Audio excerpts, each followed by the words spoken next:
So this, the silver lining was a way, and as policymakers, no matter how stressful the situation is, you have to see a positive, because that's really what pushes our innovative thinking. And when you take a look at, it wasn't all murky, because social safety nets were also expanded.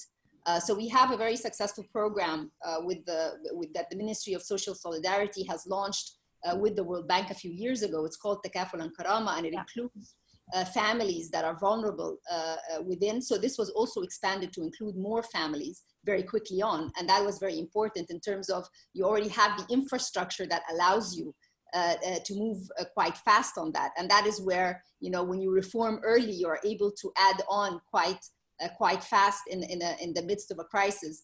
Also, the pensions were increased. So that was something else that helped some of the vulnerable groups. When you take a look at the informality that we talked about, and moving from informal to some of the informals to the formal, and then we were the first country to put a gender related COVID response, and we have a policy tracker related to that. So this also, when you take a look at the statistics that have been out there, and many of the write-ups on the crisis, one of the most vulnerable groups affected have been women, and therefore, Egypt has launched a woman-specific strategy, a women empowerment strategy, a few years ago, and therefore this was one of the very important segments that we wanted to make sure benefit, did not get lost in the midst of this. And we have a policy tracker that is updated so that people can follow which policies are targeted or tailored for gender issues.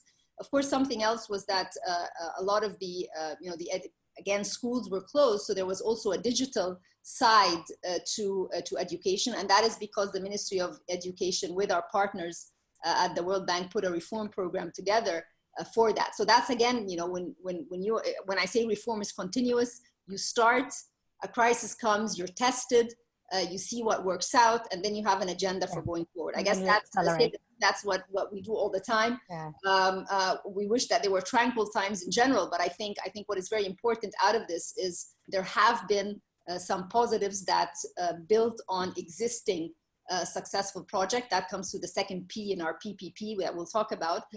But when you have a design of projects which are quite conducive to productivity, to human capital investment, to really looking at what the country needs and relating to several of the sustainable development goals, I think in situations as we are living in right now, they prove to be very, very important. So that is the silver lining in all of this.